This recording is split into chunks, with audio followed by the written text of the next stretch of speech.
And here we are. Hello, welcome to RPG R&D. It is our, what is this, our third, fourth? I can't count. We had the horror show in between, so now I'm all messed up. Yeah, don't count those. This is for the main show, not for the fun little Right. sideshow. My name is Jess Geyer, and I'm here with my co-host, Craig Campbell, and our special guest co-host, Jason.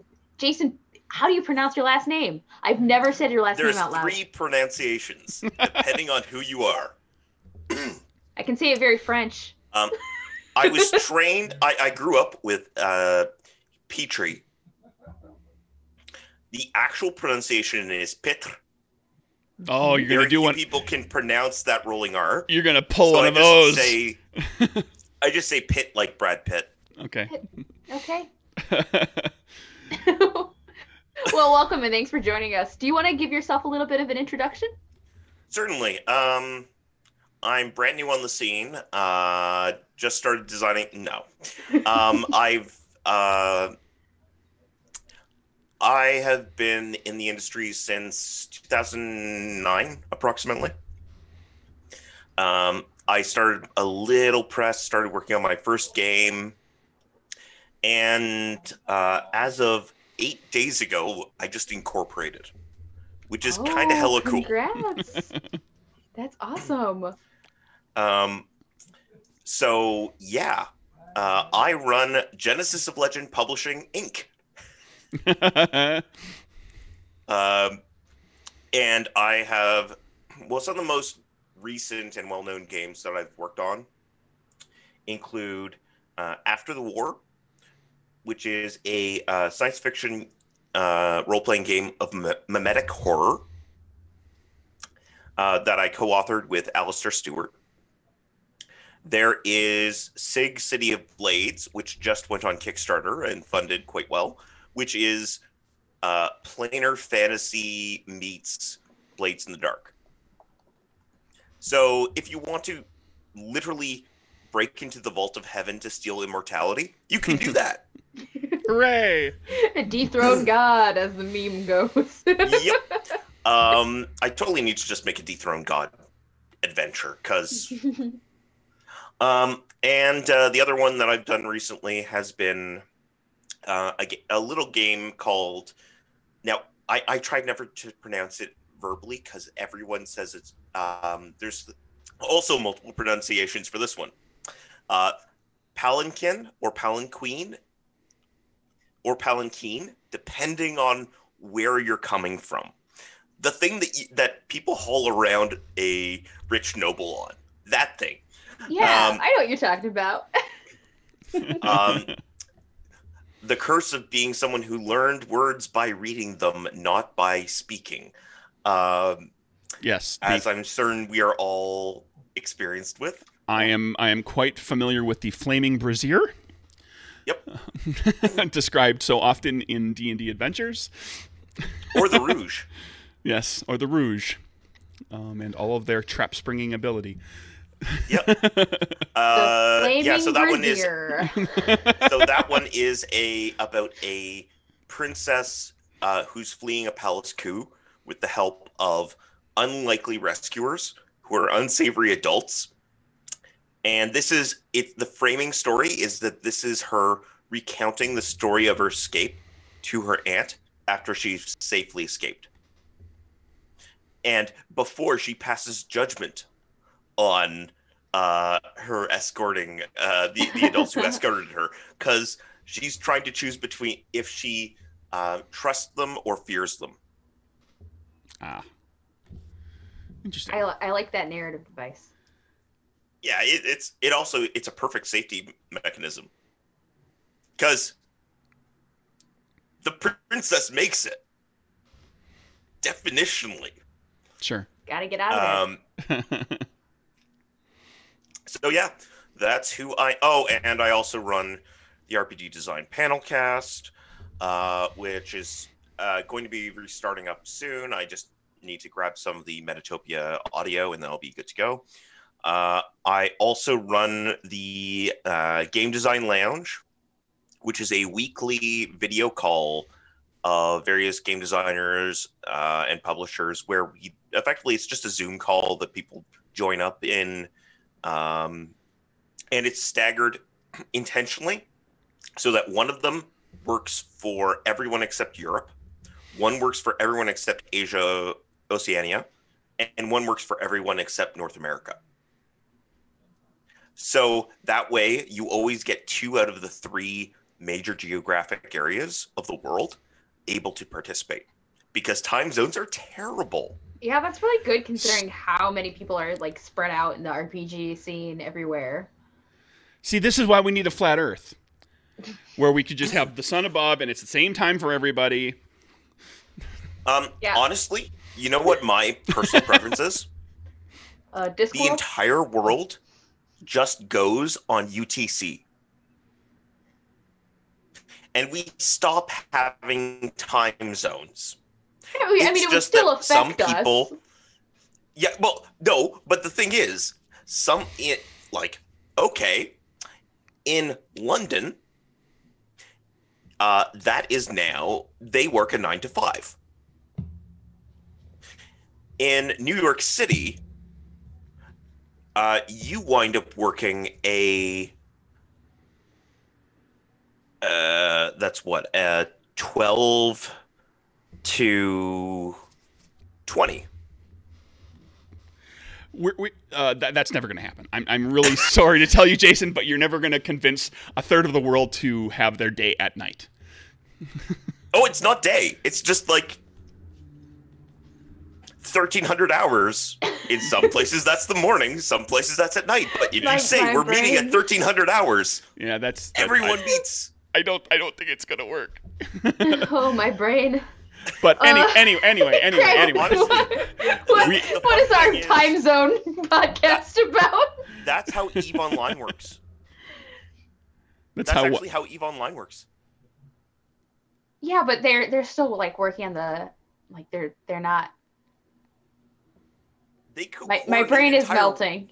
They coordinate entire wars using that. I'm like, yeah, no, that's the way of the future. You know what? That's a whole other podcast. Like, speaking of coordinating and planning, Craig, our first topic is about planning a campaign. Right. So, yeah, I mean, I've done a lot of planning. I feel like I'm always planning a campaign. A lot of GMs always are, right? Even if don't have immediate plans to run the campaign.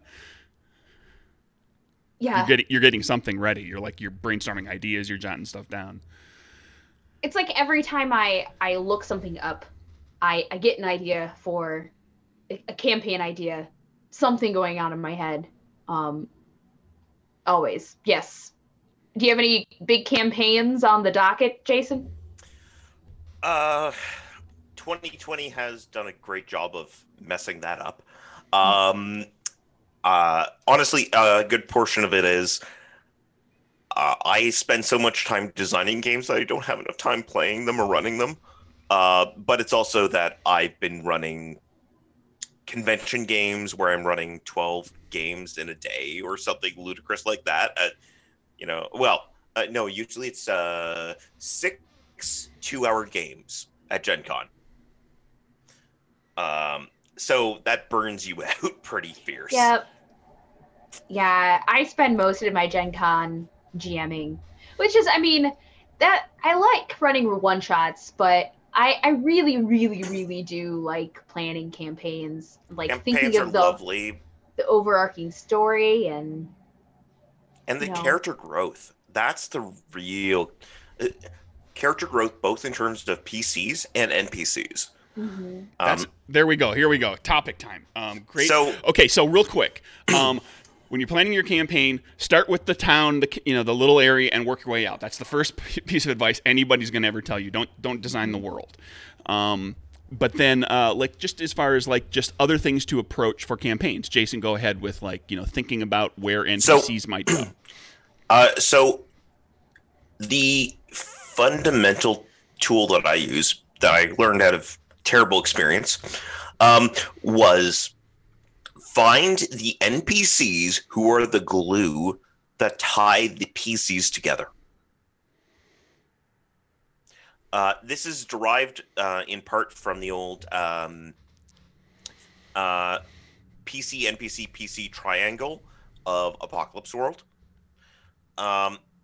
You find the characters who have at least a solid reason for interacting with two different PCs, so that then you can actually have the PC equivalent of a Bechdel test of, are there two PCs talking about something other than a PC? Are there two PCs talking about an NPC is a good sign that you've actually got role-playing going on. Sure. And then NPCs are your voice as a GM. They're the primary tool you use to interact with the players. So having a cast of characters that are hooked into the setting and hooked into the player characters that you can use to pull and nudge and move the story around and evolve those characters as you play. Once you have that, I mean, I have honestly run games where I say, you're in a desert city. Fantastic. Now here's your 5 NPCs, and that's all I need. Because I can just pull on the NPCs, and the world building falls out of them. It's really such an easy way to build off of your NPCs by trying to figure out how your PCs are going to interact with them. And I specifically ask my players, like, okay, what in your background, like, who do you have ties to? Like, do you have family? Where'd you come from? Who's your, sorry, I'm gesticulating with my knitting needle. I got to put that down. And I take elements from their background and see where I can fit things in thematically with the general kind of story I want to tell, which we would have figured out during our session 0. And this is stuff that you can start building with your players during that session 0 too. My most recent, gosh, it's been a whole year, because it's been like a whole year since I've been able to game in person now. When we started our new campaign for my regular game, we all went over to our GM's house. We sat down and we talked about the kinds of characters we wanted to do. And then we talked about how our characters might already know each other. And that allowed, with our GM just kind of sitting there giving suggestions sometimes, allowed him to take notes and use our backgrounds later to hook us, like built-in hooks within your campaign to pull us through the planned adventure, which we got 2 adventures into before everything broke down. But yeah, I building from the town, that is perfect. I'm going to offer up, because I know that this happens plenty, I'm going to offer up, like, if you generate an NPC that has, let's say, traits X, Y, and Z that are somehow hooked into the setting, the town, and the PCs in some way, and you don't get it, in this NPC you don't get to necessarily introduce immediately.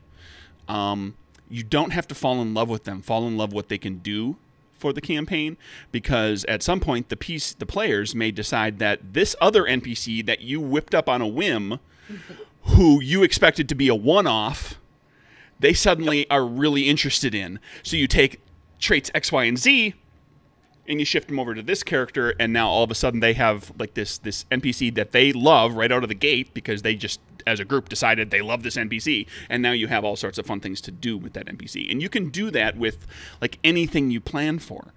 If the character, if you decide you've got like this like interesting location, and the characters, you give them a sandbox where they can go anywhere, and you just can't nudge them to that location where you've got cool stuff planned. They go somewhere else. Take that thing that you spent the time planning, and now it's over there in those caves, or it's up, it's up there on that mountaintop.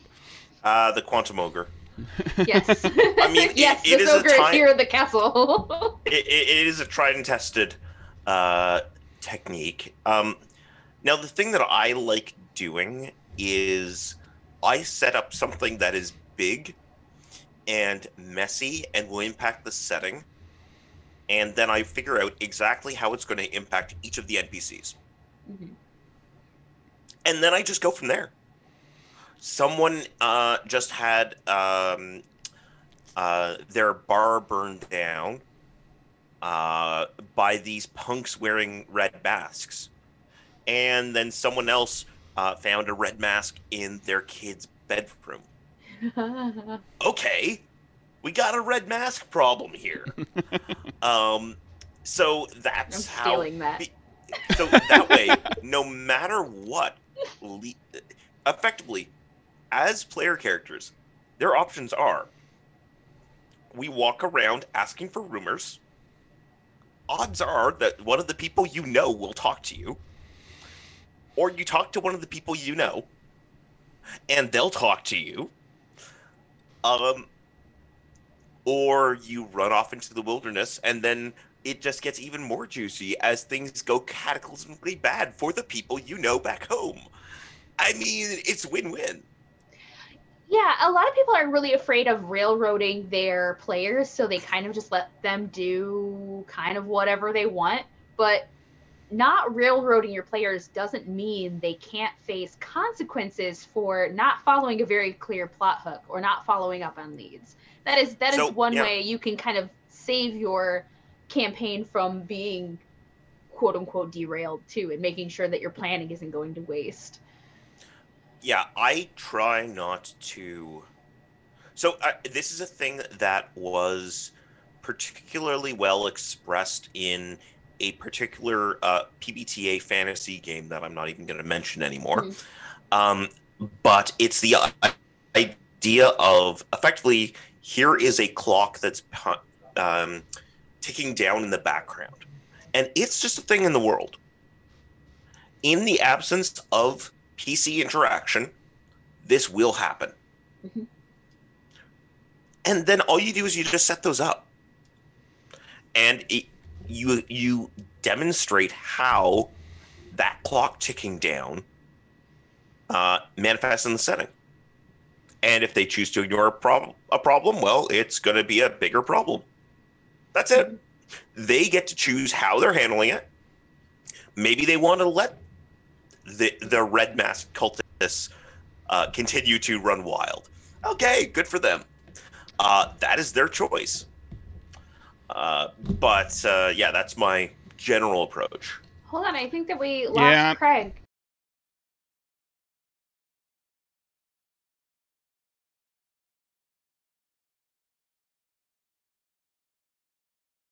Wouldn't be able to hear you. It's while you're getting your camera back up. Good. Oh, there you are. Awesome. Good. I was worried for a second because also my internet started being a little shaky. So everybody's everybody with the podcast version later, you're going to enjoy like a little weird thing that just happened there. Because I'm probably not going to edit that out. Anyway, continue where you were. I was going to say that having that timer, having that counting down clock also gives you, while you're playing a campaign, a timeline for how long essentially something is going to take, because you don't want your campaign to run forever. Campaign burnout is a real thing. Everyone wants to get to the end of their story. But like you talk to, like 9 times out of 10, you'll talk to a GM who says like, yeah, I had this great campaign, but then we never finished it. You want to try to get to that ending point sooner rather than later. You don't want to dilly-dally around too much, and giving yourself, that the steps to get you and your players to the end of the story is also important. So that also means, though, that you need to figure out, what is the end point? What are the players trying to do? Are they trying to save the princess? Are they trying to destroy the evil of the world? Are they trying to, I don't know. Graduate high school. Graduate high school. That's perfect. Yes. Having that endpoint. One of the other techniques that I use that is, it's probably idiosyncratic. I don't know if anyone else does this, but as I'm preparing, I effectively wind up coming up with specific vignettes. Just like, here's, 10 seconds worth of film if this was a movie. And those are the anchors that I hang everything off of, because I know that at a certain point, you're going to walk into this large warehouse where a possessed boy by an ancient demon looks at you as if they were an owl and just stares at you imperiously. even though they're like a 12-year-old kid, that demon's 1,200 years, and you don't want to mess with it. And it's echoing. There's a faint, musty smell, and everything takes on a sense of grandeur in this empty hall where a creepy kid is sitting on a throne. I actually do things. I do things exactly like that, where I plan big moments. Like, here's a moment that I want to use to wow the players, to create a cliffhanger, to create a moment, to drop jaws on the floor. And just, I don't know, like, okay, at some point I'm going to, just as an example, there's a building is going to explode and it's going to kill an NPC that the characters care about. Oof. That might happen in the third session. That might happen in the next to last session. But I'm going to have that in the back of my head right from the beginning of the campaign, and I'm going to pay attention to those NPCs that the characters care about, and as the story progresses and different things happen, I'm going to be like, okay, well, which NPC would the characters really hate to lose? What's the one that's going to get the emotional reaction out of the players, and how can I put them in a position to die in an explosion? Or potentially, like, if and it depends, like you've played in the moment, but like you can also take that later and turn it into, like, the characters actually, the players have a chance to stop that from happening. Mm-hmm. But you've set it up, like you had the idea of, like, I'm gonna endanger an NPC that they care about right from the get-go, and just find your way to it at some point, rather than planning for it like, okay, this is going to happen in episode 8 and it has to be because X, Y, and Z happens. You can't necessarily plan for that. You can always twist that. You can always pull the Civil War trick. I think, is it Civil War or Ultron? I always mix those two up. But here's a vision of a terrible thing that's going to happen in the future, but it's kind of got using dream logic, so it may or may not happen like this. Sure. Cap's broken shield. That kind of thing. That's a particularly useful way of, like, if you aren't actually going to burn down the building, that's a way you can still use the burning down a building with someone you love. That's true. Put it in a nightmare. Yeah, fantastic. Just put it in a vision. Put it in a spell, or yeah. If it's a sci-fi game, they're looking through a portal in time or whatever. Yeah. Yeah, one of my favorite characters I ever played, her whole power was premonition.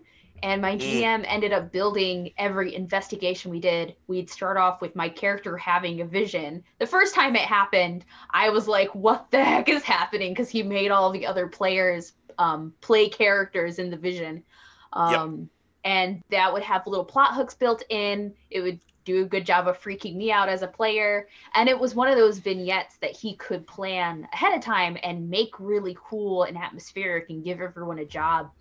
If you are not a good improviser, I really like the idea. I don't really plan my campaigns like that, but I like the idea of planning those vignettes, which might make you feel more uncomfortable if you're more of a planner, without having to methodically micromanage everything that you're doing within your campaign, which you don't want to do. No one should do that. It's going to burn you out.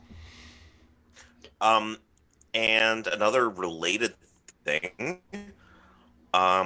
this is actually the Mountain Witch trick, which is pretty much you just ask specific leading questions and then use those as the foundation stones that you lay. So why haven't you spoken with your mother in 2 years? You get that, you jot down the answer, and now you've got, you haven't spoken with your mother, and you are desperate to get this promotion. Well, guess who's on the hiring committee? Yeah. I find here's a question. I don't have to improvise on the moment how I'm going to use this, but I'm getting raw data, and I'm getting ingredients that later on in my downtime, I'll be able to mix and use to create an actual plot that is directly tied into what they're interested in and reincorporating existing things. Mm-hmm. And that makes it better for the players too. Players want to feel like they have agency within a story. And if you're not giving them any agency within the story, just write a book instead, because that's what you're doing to them. I know that's a pretty strong opinion. And, there are some people who like to do pre-made adventures where every detail is filled out. But those campaigns aren't very long lasting for the most part. I mean, maybe you'll find a group that really likes that kind of stuff, but I think that that's pretty rare nowadays. You want to make sure that they have some say in the matter, and that's what keeps them coming back to the table. Yeah, so you can use things that the players are developing during session 0 or when they're discussing character creation or whatever, and just use that to prepare some ideas. Have some little encapsulated, bubbled things that are ready to go. That you can use at some point later in the campaign. Like, this is like campaign planning versus session planning, because session planning is much more immediate. You're thinking about what the characters are about to do, like right now. But I think for session, for campaign planning, there's a lot of little stuff that you can do rather than getting too caught up in, big, broad, sweeping, world-changing things and very specific things. Yeah. So, go ahead. There's actually an interesting bit that came out of my scientific education, which is panarchy, which is everything rules everything. And one of the key elements to it is there's small, fast cycles, medium, moderate cycles, and big, slow cycles. So let's say capitalism, the theme of capitalism as a thing in society. That's a big thing. And it's going to move slowly, and it's very hard to disrupt this big thing. Is Joe going to lose his job? Is a very small thing, and it's very easy to mess with. Plan the big and moderate, and improvise the small. Because you can't come up with every detail, every quick. If the PCs walk down this road, they've broken the timeline. Like you can't do that, but you can plan. The gates to hell are opening, and in 5 seasons, the Hell Gate will open. Yeah, that's easy. The mayor's trying to turn into a giant steak. Also easy. For those of you who enjoy Buffy. See, there's a thing too. I was going to say, don't be afraid to borrow from literature and from TV shows and movies either. If this is your first campaign that you're ever planning, you don't feel the pressure to make everything brand new.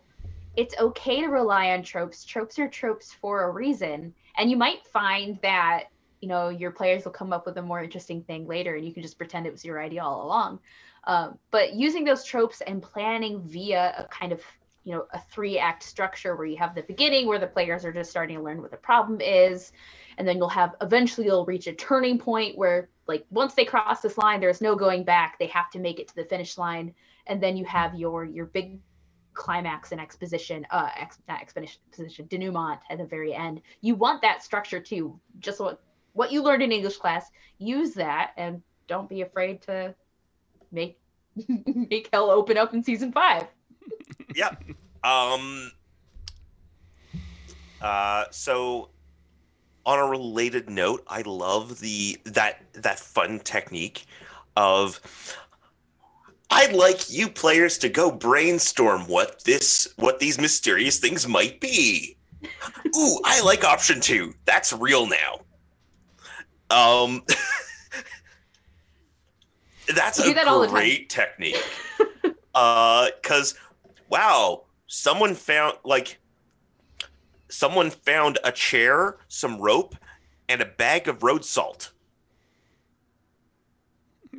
What does that mean? I have no idea what this is, but they'll come up with theories. Yeah. And some of the theories that they come up with are absolutely nonsense. Don't feel like you have to let them come up with stuff like that. But sometimes you'll get something like, wow, I like that, and I think it fits. And I'm just going to say, yeah. Because if it makes sense with their logic, then it will make sense if you make that the reality. And that's my number one. Then it's 80% right, and they missed 20%. Mm-hmm. Yeah. And you come up with the twist. There you go. What a pile of advice. Now go plan your campaign. Oh, I want to go plan a campaign right now. I'm actually in the midst of doing exactly that. I'm starting something up next week. So, shifting gears. Mm-hmm. We've got 3 designers, RPG designers here who we're going to talk a little bit about. Last week we talked about, or 2 weeks ago we talked about utilizing an existing system and how you can work from that to design your game. But now we're going to talk about like things to keep in mind. This is a very broad topic. It's something that could take many episodes to discuss in depth, but we'll hit on some broad, kind of sweeping concepts about designing a game and designing the mechanics yourself, like creating the mechanics for the game yourself. Who wants to start? What are some of the things you try to keep in mind when you look to design a system? Yeah, that's a thing. That is a big thing. And if nobody has a point to start, I have a point to start. The bedrock that I use is, what is your game about? Write a 1-sentence mission statement about your game. I just told people about it. After the War is a mimetic science fiction horror role-playing game. Everything ties into it is mimetic horror. It is a brain-twisting space virus that destroyed a giant happy federation of aliens. I have something that I can always go back to whenever I'm wondering should I go route A or route B. I have a similar kind of things to look at. I tend to, and these don't always come up immediately. I don't think about all of these right out of the gate, but they all get addressed. I think about all of them at some point, and sometimes they change, which is starting with what is the game about? What do the characters do? What is the world like? What play experience do I want the players to have? And then how can the system support those 4 things? And I just actually had this discussion with some people on my Discord, and like describing die laughing. Die laughing is about characters dying in a horror comedy movie. You're playing characters that are going to die in a horror comedy. What do the characters do? They die. They do horror movie things, and then they die in funny and entertaining ways. What is the world like? It's whatever you want it to be, but it probably fits the horror trope world. What play experience do I want the players to have? I want the players to want to kill their characters. And then what can I do with the system to support that? Is I developed specifically a system that is like literally you have a dice pool that will decrease as you go. It is a countdown to your character's death. And the dice only do 2 things. When you roll your dice, they determine how your character does in the scene, like kind of what happens. Is it good or is it bad for them in the scene? And the dice roll puts somebody closer to death. And so the whole game is built around, that kind of basic idea of like we're going to try. And this is a simple example, like it's a very simple game, but there's more complexities to bigger, more robust games. But I think you can keep those things in mind and just kind of build toward those things and find, and then like as just an attachment to all of that is if there's something that your characters never do in your game, if your game is not about that thing, you don't need a system to do that. You don't need a system to do everything in a game. If you're designing a game that no characters are going to die, That's not the point of the game. The characters don't die. They do other things, but they never die. You don't need hit points or something like that. You don't need something that counts down whether or not the characters are alive. There's no point to have that mechanic. That you're wasting brain power that you could be putting toward, whatever it is the game is actually about. Yeah, I think that is 100% spot on. I would definitely start from thinking about it from the player's point of view. What do you want the players to be able to do? That is the number one important thing. And the more you can tie that into what your game is about, the best games happen when you meld the themes of the game with the mechanics of the game. So when you can marry those things together, you get a really fun experience. Obviously, there's never going to be like a one-to-one thing, but like it's so much more fun to play a game where you're all witches and you're playing with the tarot deck than it is to play when you're all witches and you're rolling dice. There's just something about it.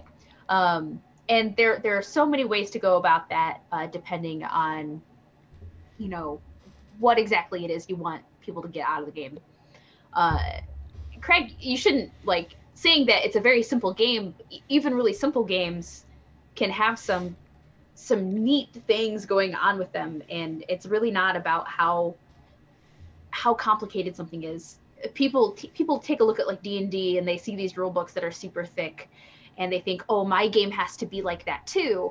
That's not true. Exactly what you said. You don't need mechanics for everything. Don't include mechanics for things that don't matter for your game.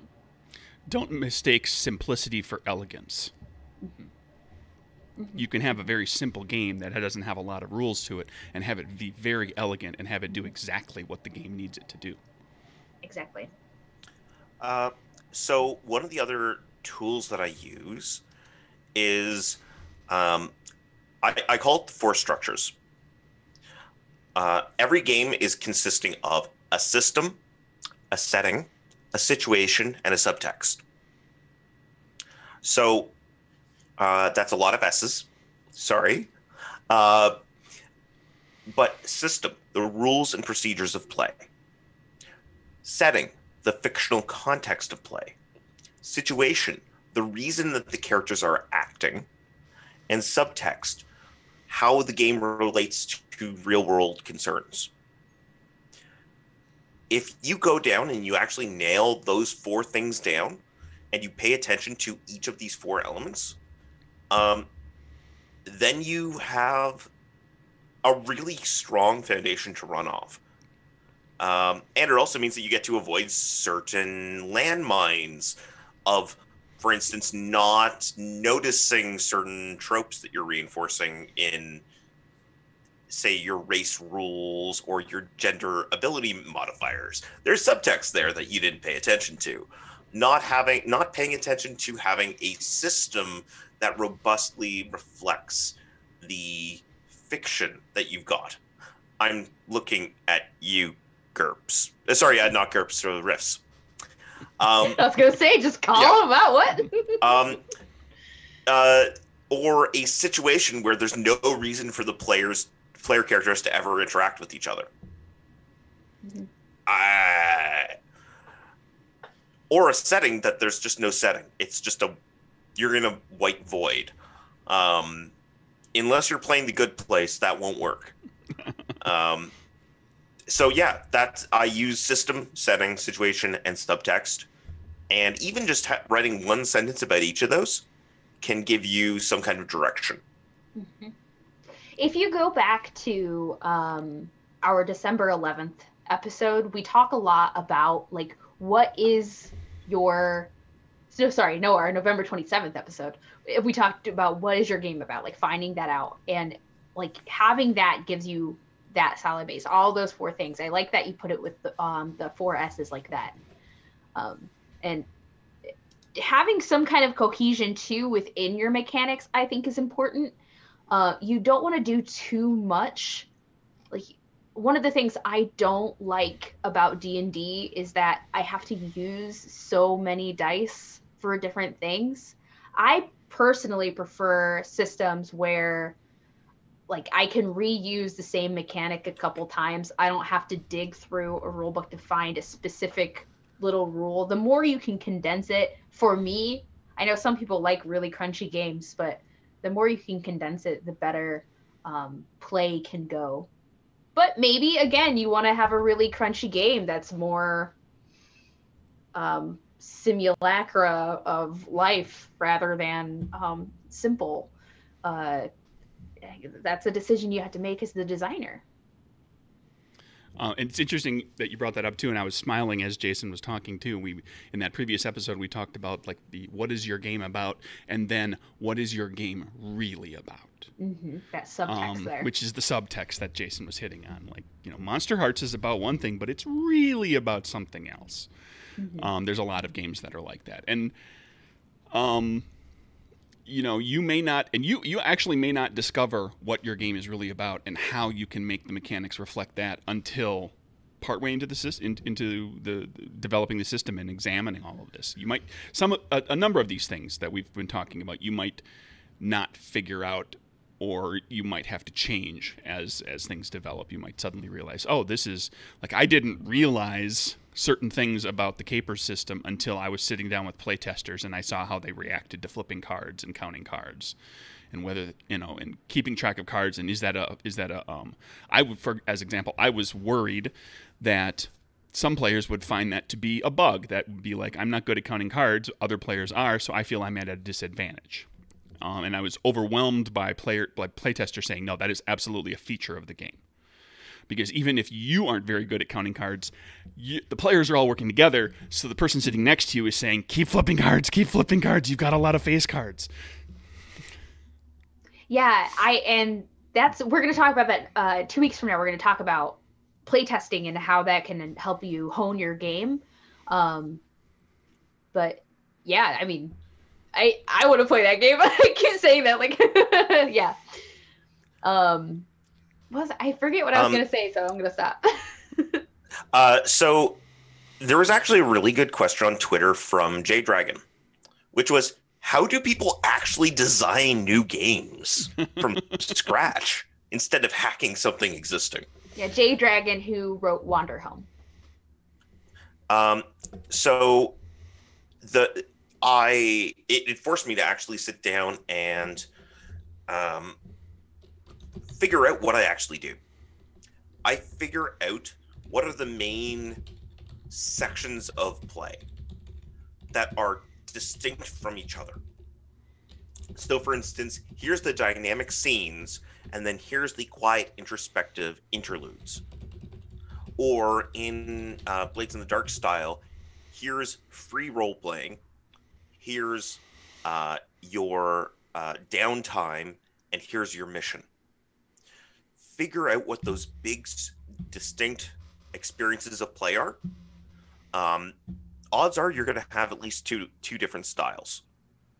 Even if it's all, we're in the dungeon, we're in the wilderness, we're in town shopping. I mean, those are three different kinds of modes. You don't have to worry about how much money you've got when you're in the middle of the dungeon. You usually don't have to worry about your hit points when you're in the middle of town. So figuring out what those are, and then figuring out what are the key kinds of jargon time, currency that are flowing between these phases. So using the standard D&D example, when you are in town, you are spending coin to get items and equipment and information. Then you're going into a dungeon. You're spending your hit points, your equipment, and information to get more coins.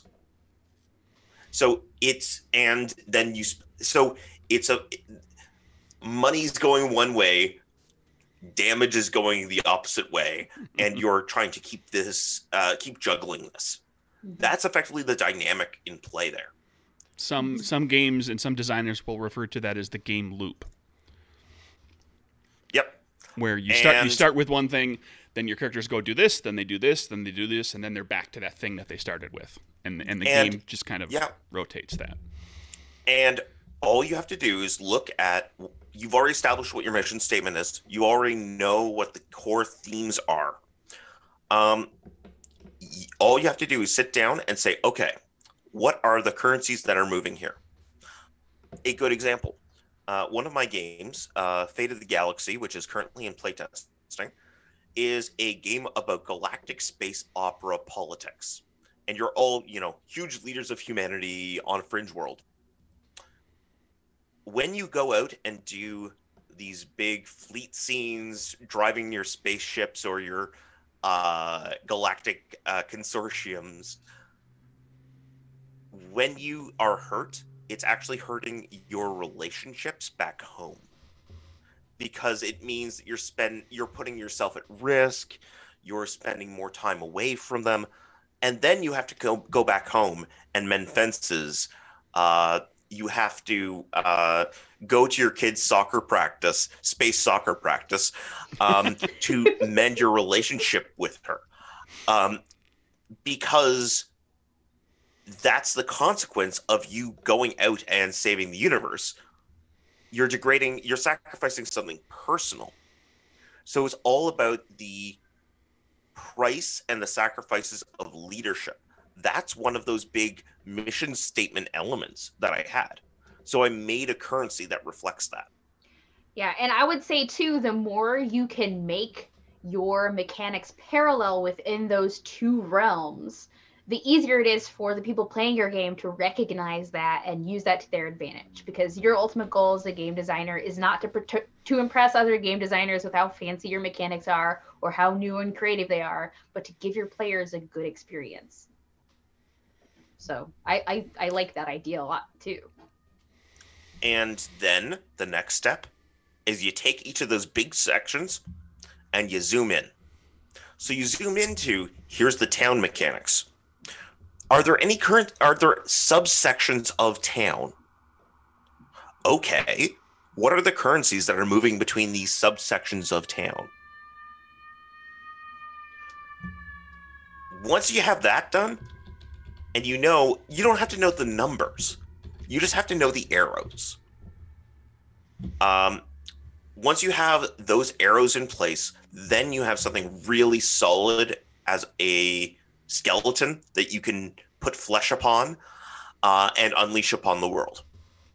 And I would say, like, one more thing here before we kind of move on to our potpourri section is to not be afraid to try out new things. You are, like any writer or any creator, you're going to need to practice and do short things and take notes, and you're going to have ideas that don't work out.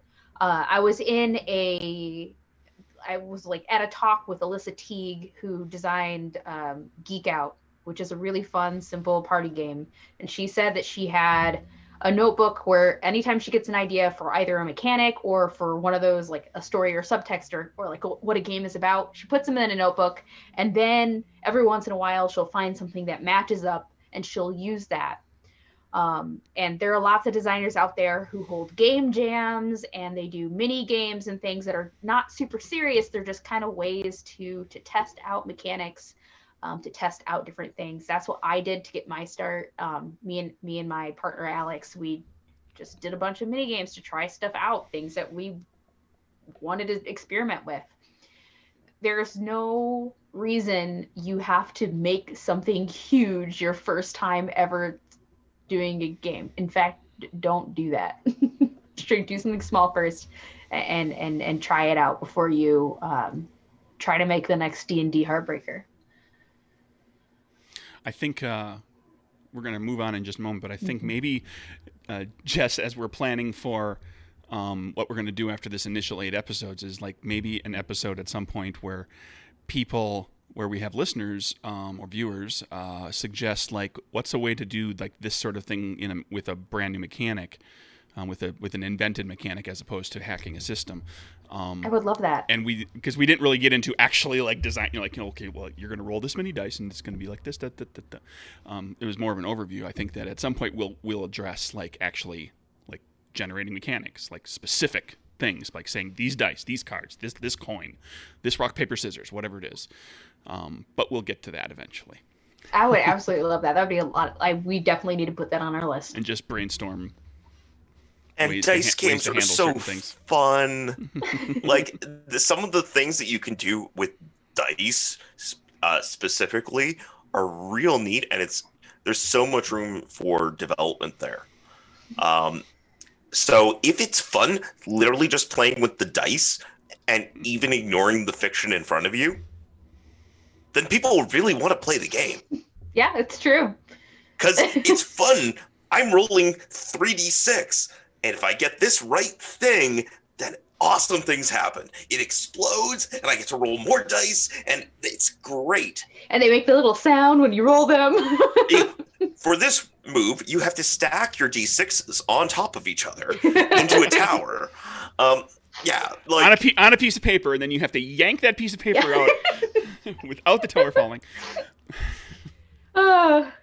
All right. Well, our potpourri section, Jason has suggested a topic for us, and I know the root word of xenobiologist. I have watched the movie Aliens, but xenobiology, what? Explain. Tell us about the xenobiology, Jason. So within pretty much any academic discipline, there is the geeky creative side of it that spins off. You have constructed languages, conlang. Of course, they made their own subword out of it because they're constructed linguists. You have people who will make fantasy maps because they like making maps. I mean, writers and sociologists and psychologists will do all sorts of things. This is the biology equivalent. So this is the idea that biology on Earth is weird and wacky and super interesting. I mean, have you looked at a platypus recently? Imagine how it is when you go further out and you look at alien planets.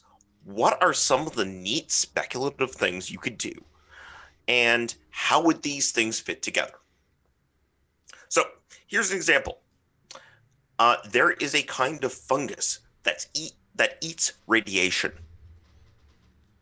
It literally gains power off of nuclear radiation. Do you know what they're planning on doing with that real world fungus that exists?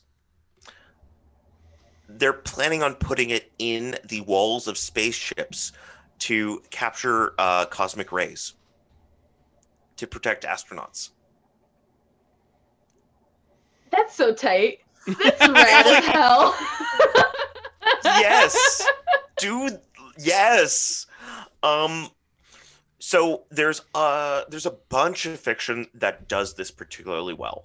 I have a lot of story critiques for Avatar, the Blue People movie. I have just all critiques for the other Avatar movie. But yeah, the Blue People movie, there's a lot of problems there. But if you watch that movie, you will note that all of the animal creatures there come in pairs. They share certain characteristics, and there's always two different species that share certain traits in common. There's the little pterodactyls and the big dragon. There's the little dog things and the big, like, huge direwolf thing. You've got the little lemurs and the Na'vi. And they share a bunch of physiology. And you can see, wait a second, if this was real world, I could extrapolate out that you've probably got like 3 or 4 other of these that exist.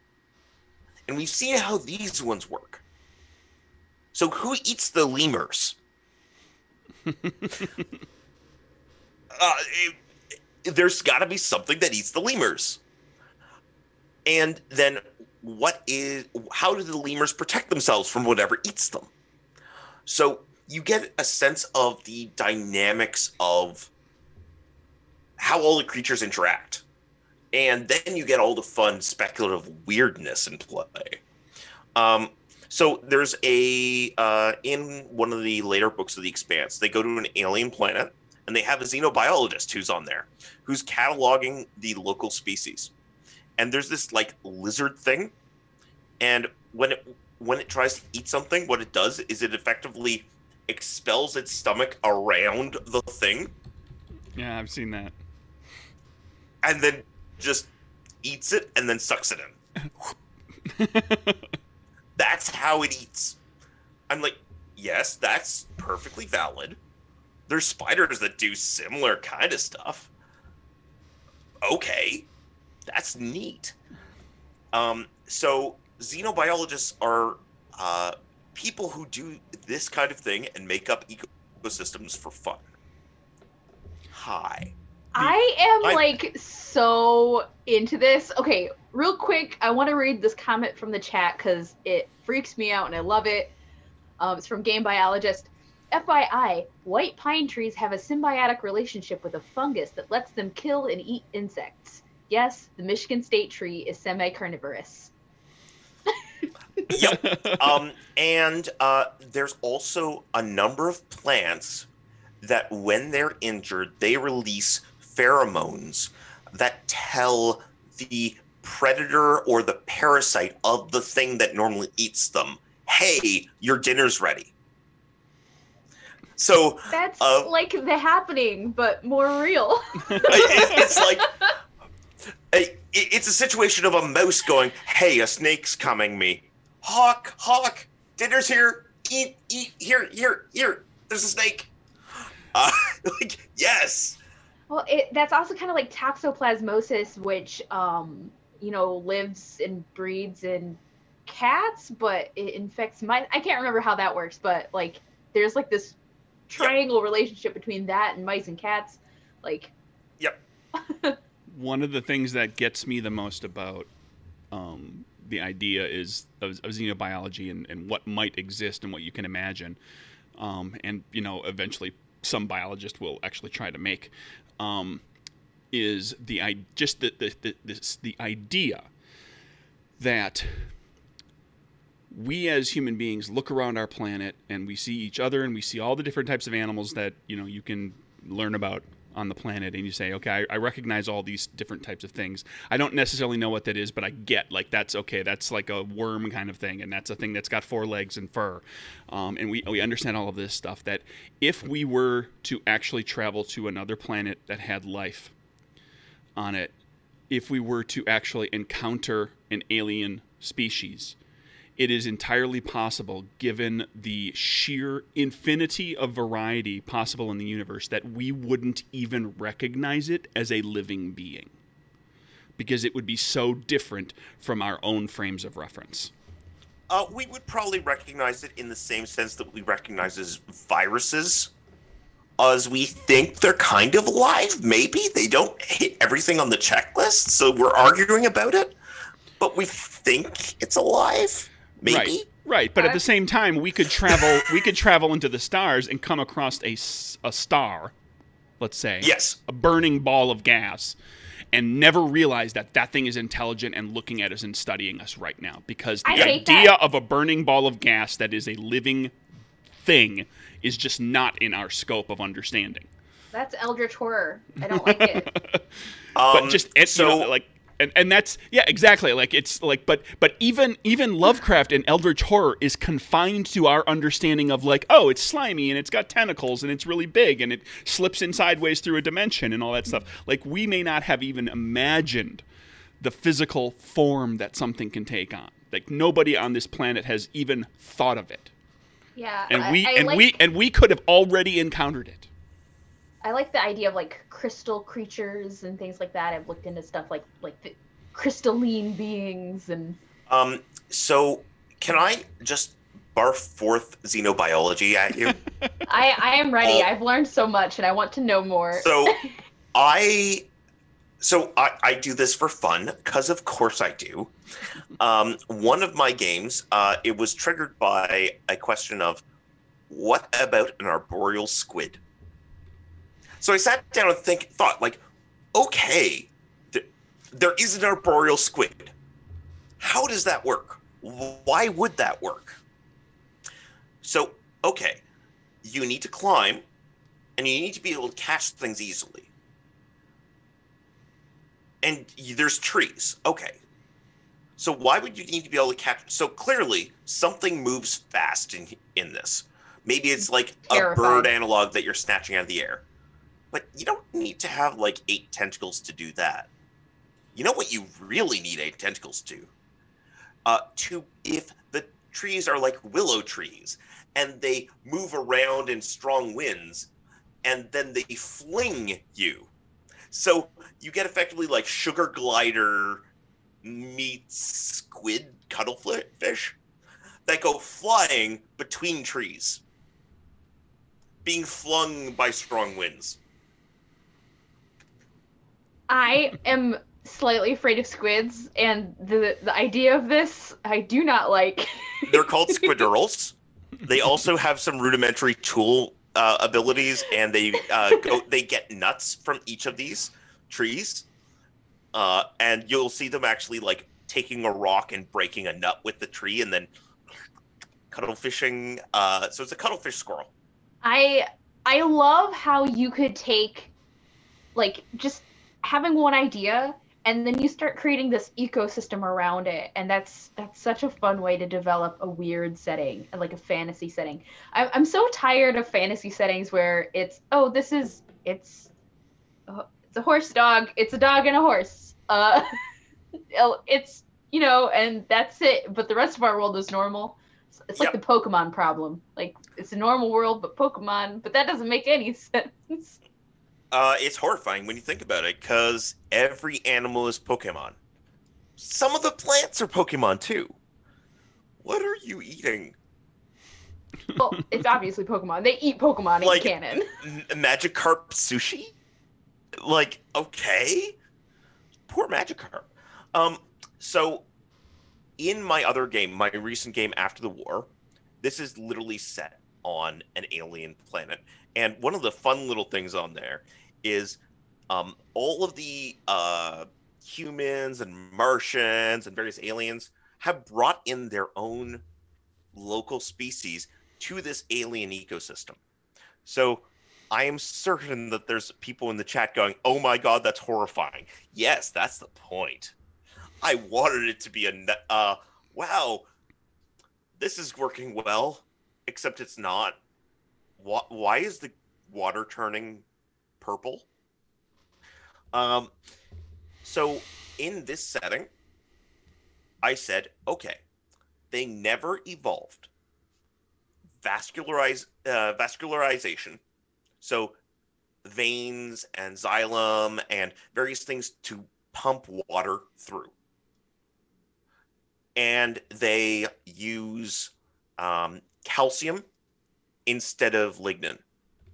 So effectively everything is coral. Oh, and they never got internal skeletons. So they're all bugs and moss and jellyfish, and they wind up having trees that are really spires of calcium carbonate, like giant corals that go up. And then these mossy things are built along them.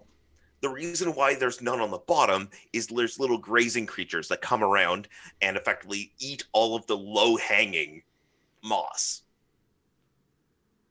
So that's how you have bone trees, coral trees. And clearly there has to be things that walk around and little bugs that eat the things that are low. You'll get some of those coral trees make like pumice-like rafts. And then you get these floating raft islands where they effectively it's floating coral islands. And there's actually a beast called a warhog. And it's a mixture of a rhino and a beaver. It has a strong armored front plate. And it charges trees, knocks them over, and drags them away to build dams and den structures. Now, because now there's a whole bunch of humans and horse people on the planet, they find Jeeps and go, yeah, I'm going to ram that. And that causes problems. That's the kind of thing I love. And you could buy I love After the War that's very Indie Press Revolution. I love that it's very clear, like, yeah, of course a human's gonna want to ram that with of course. I like that a lot. The game I'm working on currently has a lot to do with environmentalism, and I didn't even think about the idea of invasive species, so I've been inspired. So, ooh, I love the art. I've been listening to everything that's going on here, but in my mind, I'm also imagining living beings, living creatures that we can't recognize as living creatures because we don't even understand. Like this is a living creature, and we don't understand like how this could be a life cycle. So I don't know if anything's ever going to make it into a game, but my brain is bouncing all over that. I'm intrigued by the idea, and I know that like science fiction games have, you know, and fantasy games for that matter too, have like, you know, bipedal species and things that we can identify with, so it's easier for us to kind of put ourselves in their feet, in their shoes. But I find myself like, you know, the idea of designing a game where like everything is so incredibly alien. Like you get to play like, you know, bipedal things that we can identify with, but then everything you encounter is so incredibly alien that it's not even immediately recognizable as a living thing.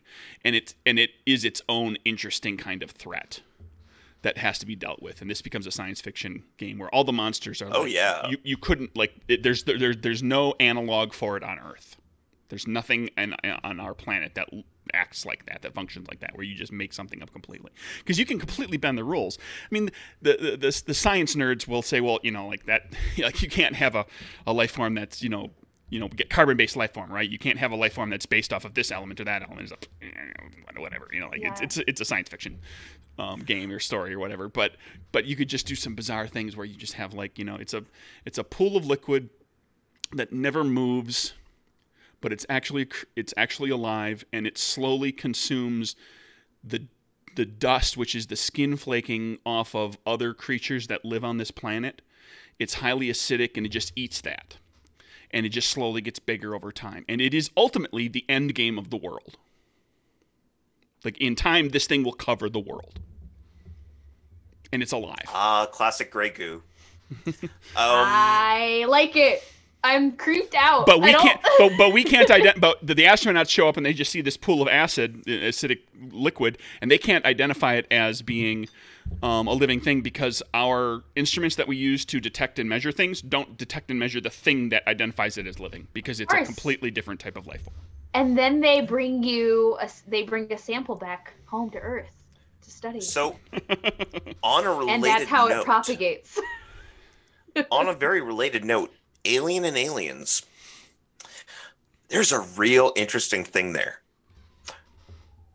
So, Alien and Aliens clearly expresses that throughout the galaxy, there's other mammalian equivalent creatures running around that probably have rib cages. Because that's how these things reproduce. Oh, great! So there's a bunch of other things that are being terrorized by aliens. Prometheus and in the other related movies also kind of posit the idea that other invasive, like it doesn't necessarily burst out of your chest. It bursts out of your back, or it, you know, propagates inside your skin or within your eyeball, or, you know, who knows, wherever. Hey, the original. But Oh, just quick sideline for people. Horror movie thing, Jess. Here we go. In Alien, the initial intention for the life cycle, Aliens shoots it down by introducing the queen and having a hive. But in Alien, the original intention was Alien gets on. Okay, Kane gets face huggered from the egg. Chest burster comes out, grows to full size alien. Eventually, Alien finds and kills people, and then coughs up, spits up, produces its own eggs Like it's like a single life cycle. There's no queen. There's no impregnation of the species. Like it's literally like this thing will like all it does is just live to eventually just create another egg that is like its own child. And then they were the thought was they would have like Ripley as she's running for the escape pod at the end is going to come across Brett and Dallas having already been impregnated, even though no other eggs were brought on board. Like this thing has like done it itself. Like it's completely. What's the? There are animals on Earth that do it. That basically have their own babies. But it usually has to do with. It's typically just asexual reproduction or clonal reproduction. They can generate. They can generate their own offspring. Autogenerative, I think. Yeah, but anyway, like that was going to be, and keep in mind this was like 1979, so that if that was up on the screen, that would have blown people's minds. The idea we have a biologist because now we have the internet. And people have heard about all these other things, and you can Google up some of this kind of stuff. But there were some plans to do some really weird stuff with the alien before people they kind of rethought it and said this is just going to confuse people. And then when they did Aliens, of course, they turned it into a queen with a hive and kind of changed everything. We have a biologist in chat who's telling us that it's parthenogenesis. Parthenogenesis, and there are lizards that do that. They will create their own offspring. Yeah, and that would have blown people's minds in 1979. Oh, totally. So one of the other things that I have in one of my other games, which is SIG,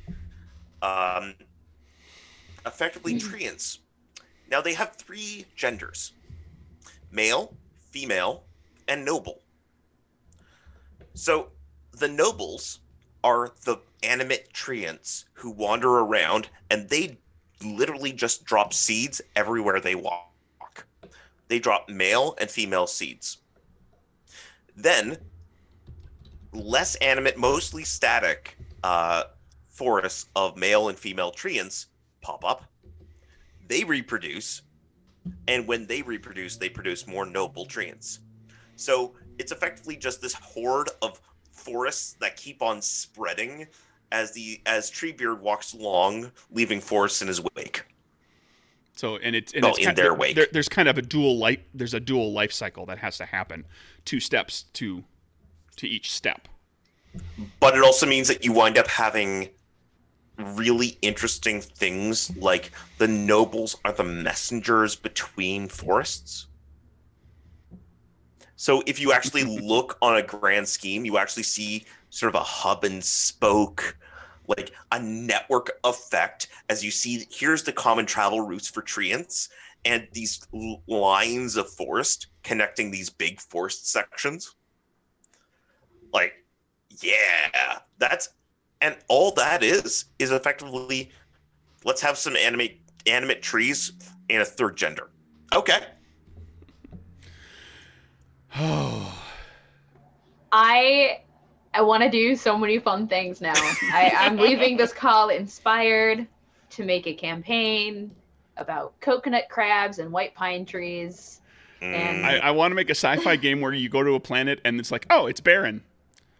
There's no life here. And you're actually surrounded. Aurora. You're surrounded by life. And the game is it's about surviving that, but also then like exploring and discovering and understanding and... it's one of the Expanse ones. They go down and it's like, oh, there's nothing here. Yeah, there's actually a kind of microorganism that it isn't a parasite, but it grows well in eyes. It's just the right saline solution. Yeah, eye stuff, man. People start going blind. We've got eye stuff on this planet where there's like bugs that lay their eggs behind people's eyes, and yeah. Anyway, sorry everybody. We'll get away from that. Xenobiology, so much fun. Now I want. We're not even talking about parasites. Well, and to combine it, the weird shit. To combine it all, now I want to design a game with its own brand new system that is all about xenobiology, and then I want to plan a campaign for it. And I'll just use everybody's advice from this episode. So you could have a hand making game right where you're trying to build a hand and build monsters. And by monsters, I just mean creatures. I mean life forms. I mean xenobiological forms. Yeah, this has been a lot of fun. Thank you so much, Jason, for coming in and speaking with us about this and giving us all these fun things to chew on. Thank you. All these great nightmares to have tonight. Nightmare time. But hey, seriously, that radiotrophic fungus is super interesting. I'm gonna have to look that up. I love the idea, like all the cool like biological spaceships that appear in sci-fi. I think that's really fun. They found the stuff in the reactor at Chernobyl. I was gonna ask if they were gonna put it in Chernobyl, but apparently it evolved there. Our planet's weird. You don't need to make any fantasy games. Just go based on our planet. All right, Jason, where should people find you online? All right. So most of the time you can find me at Genesis of Legend on Twitter. You can find me at my website, www.genesisoflegend.com. And you can also drop me a line at jason@genesisoflegend.com. And I will be happy to respond to any questions about xenobiology and alien arboreal squid. Awesome. My internet is deciding to freak out on me here at the end of the call. I'm switching between yellow and red, but you can find me online at @Joska. Again, thank you, Jason, for joining us. And Craig? Yeah, and you can find me at Nerdburger Craig on Twitter and nerdburgergames.com. Awesome. Thank you guys so much for joining us. I am so excited for our stream next week as well. Or 2 weeks from now, not next week. Yeah, excellent. And thank you again, Jason, too. Thank you. Hey, everybody. That was an episode. Bye. Bye. Bye.